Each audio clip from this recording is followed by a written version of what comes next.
What's up, guys? Fight of the night was Wood and Kenny. Ankalaev and Khabib win the performance bonuses. What a night. Wow. Wow, man. He is the baddest motherfucker on the planet. Like, I mean, let's start with, there's like a feeling out process for like 2 minutes, and then it's on. I mean, those two were going. The pressure that Khabib puts on you is unbelievable. Literally didn't respect his punching power, just walked right into everything, did what he wanted. When he started to go for like the armbar in the first round, I was like, oh my God, he's gonna try to pull off an armbar. You know, then the second round, he keeps the pressure on him, starts to go for that submission. I was like, oh no, right? And he locks it up, gets it, and chokes him out. Unbelievable. And he still didn't lose either round. Crazy. Have you had a chance to speak to him yet? I mean, obviously, I think we're all a little bit surprised by his decision. I mean, I think we all understand his emotion coming into this, but have you spoken to him yet? No. He was in the octagon. We were all just standing around listening, and you can tell. I could tell.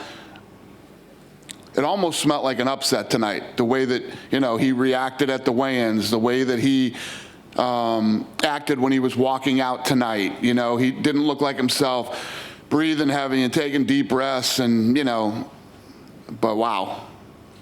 What's your expectations? I mean, obviously, do you take him at his word that that's it, or do you think that maybe he'll change? What this guy's been through, we're all lucky that we got to see him fight tonight. And I'm hearing rumors of other things that I didn't know about that you guys will hear about when he comes out later, I'm sure. Apparently, he was in the hospital. He broke his foot. Yeah. So 3 weeks ago. So he has 2 broken toes and a bone in his foot that's broken or something like that. That's what his corner was telling me. And never told anybody, walking around. So, I mean, he is one of the toughest human beings on the planet, and he's the #1 pound-for-pound fighter in the world. And seriously, you have to start putting him up there at GOAT status with, whoever else you think is the GOAT. So what do you do? I mean, obviously you respect him, you give him his time. Do you talk to him and say, hey man, we still got some ideas for you? I don't ever listen. When guys want to fight, they want to fight. If they don't want to fight, they don't want to fight. Let him take some time off. Let him heal, not physically but emotionally heal with what he's going through from losing his father. I said we're all lucky we got to see what we saw tonight. I guess it'll all, we'll have to see how it plays out with him, how the rest of the division shakes out. But we did have Michael Chandler here tonight. Obviously, he got announced and did an interview and didn't get to fight. Have you figured out what you want to do with him now that, he didn't have to fill in this weekend? Nope. I was focused on tonight, and that's it, man. We've been here for 5 weeks. We're almost done with this shitty year, and we'll get home and figure out what's next. No doubt. I'll ask you one more about the co-main event. Robert Whittaker, he looked fantastic as well. Yeah. Is a rematch with Adesanya appealing to you at all? Is it too soon after that fight? No, it's very appealing to me. It's a fight that makes sense right now. Like I said, Adesanya has a lot of options, but the fight that makes the most sense right now is Whittaker. I thought Cannonier was going to be a much tougher challenge for him. He looked good tonight, so the Adesanya fight makes sense. I know we're all excited to get back to Vegas and start there again, but there was a big announcement tonight about Etihad Arena and that'll be open next year. Have you started talking about 2021 yet? And tomorrow, I have a big meeting here tomorrow. So, do you have an idea when you think we'll be back? Late January, early February, maybe. Go back home, do a bunch of fights at home, and then we should be ready to do, some international fights, title fights, and things like that. The end of January, early February. Nice. And last thing for me, since he's the hero of Fight Island, Hamza Chimaev, of course, you mentioned the other day in an interview, him and Leon Edwards. Just want to get a status update on that. Is that signed and done? Yeah. Is it signed, guys? Who's in here? Yeah? Done. Signed. Signed, done. December 19th. Yeah. Awesome. Thanks, Dan. Thanks. I'm excited for that one, too. Before this fight, you mentioned that you had something big coming for Khabib. Obviously, he's retired now, but can you tell us what it was? No. Hey Dana. Hey. I know you said you don't know what to do with Michael Chandler, but could it be something like him and Tony Ferguson as the coaches of The Ultimate Fighter? I know you're looking for coaches for that show. Would that not make sense? Yeah, no, yeah, that's interesting too. But I don't know. I don't know yet.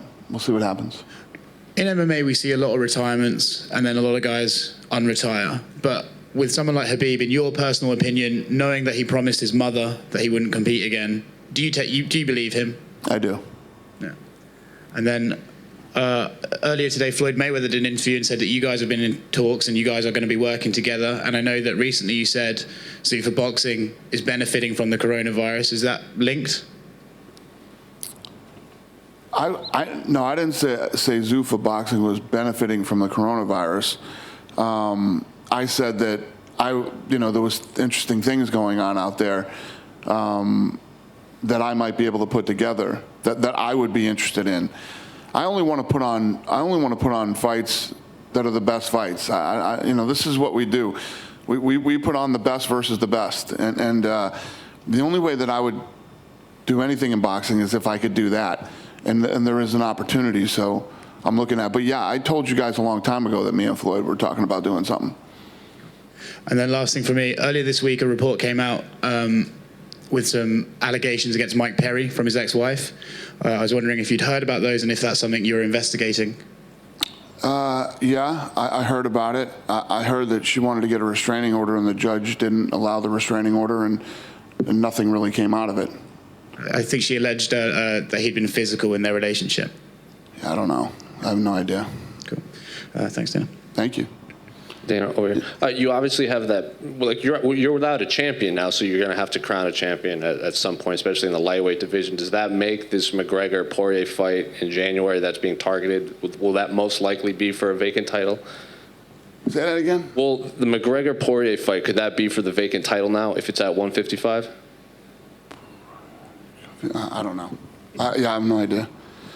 Guys, don't ask me the future or what the fuck's going on with anything else, because I have no idea. I just been here for 5 weeks, man, getting through this shitty ass year, and I'm just ready to fucking go home, and we'll figure out what's next. As soon as we have answers, you'll know. All right? Have a good night.